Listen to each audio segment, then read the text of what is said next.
week. And as the fighting appears to be decreasing in Romania, medical supplies are beginning to reach the wounded. Shipments from the Soviet Union and France have arrived, and the U.S. State Department has asked the Northwest Medical Team from Portland to assess the needs in Romania. And Jim Hyde reports the team may leave as soon as tomorrow.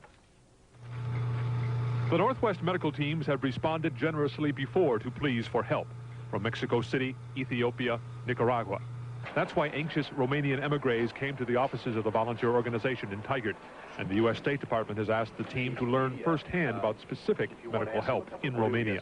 They'll go possibly as early as tomorrow to assess the needs as to what long-range help is needed in Romania. At this time, we've been told by the ambassador that medical personnel at the moment may not be needed. Team leaders talked to Ambassador Punch Green in Bucharest by telephone. He relayed the request of the new government there, voiced by the Deputy Prime Minister. No foreign doctors and nurses yet, but all kinds of medical supplies are needed. Surgical packs, scalpels, bandages, intraoperative medications, both antibiotics and otherwise. Probably blankets. We could use IV solutions and fluids. Northwest medical teams have a small amount of such material on hand, but much more will be needed, from sterile syringes to blood transfusion kits. The volunteers are asking for donations of supplies from medical and pharmaceutical companies and cash to purchase more. Timing is critical. What we would like to achieve is expedite everything. They need all the supplies right away. So a delay of one day might mean dozens or hundreds of lives we can save. So I urge everybody who is in charge to cut all the red tape and just let it go. A Romanian Airlines cargo plane is being ready to pick up the material collected in several donations to buy supplies. And surprise, surprise, it was a busy day at the store. In that country, they held a candlelight vigil at Pioneer Courthouse Square, where they sang hymns for the dead, along with Christmas carols. Among those praying for peace was a former lieutenant in the Romanian Navy who defected to the United States 10 years ago. He says Romanians oppose outside help while the gunfire continues there.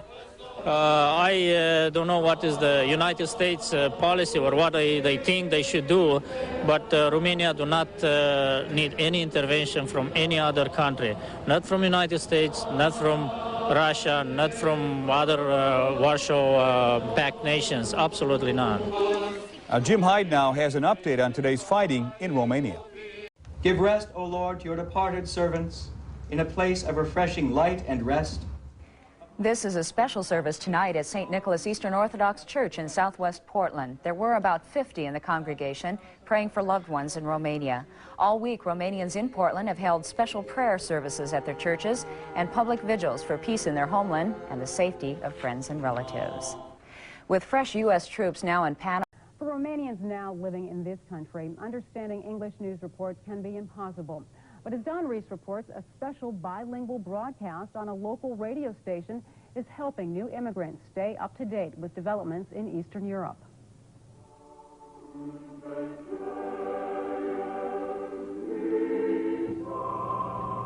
Good evening, ladies and gentlemen. We'd like to broadcast in the next 30 minutes a series of Romanian carols. We would like to dedicate these carols to the victims in Romania. For Gabriel Garasim, the night is filled with joy and sorrow.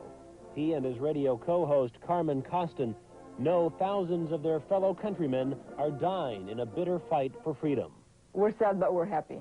You know, it's just, we have never thought that we would see this in our lifetimes. We have never thought that we would see this. We just thought that communism is there to stay. In Romania, a 24-year nightmare is over. Costin and Garasim broadcast news, music, and commentary every Saturday night on radio station KKEY. Their listeners include some 3,000 immigrants living in the Portland area.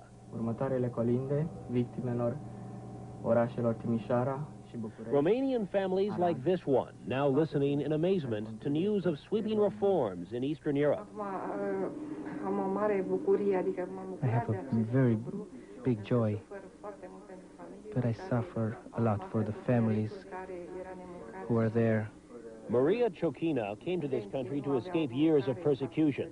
She is deeply saddened now by news of widespread fighting as loyalists to the Ceausescu regime battle Romanian citizens. Because instead of being free and to be able to enjoy this Christmas, they're forced because of this cruel man to die.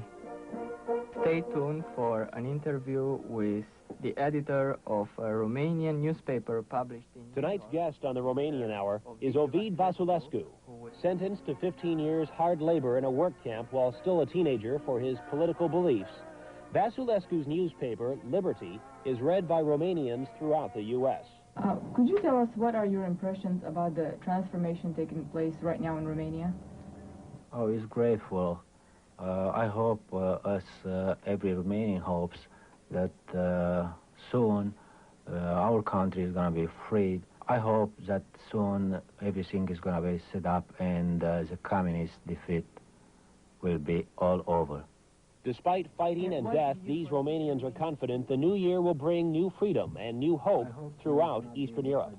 This is KKY 1150 AM. We are the only radio program serving the Romanian community. Safely escaped to Germany with other Westerners. Green's family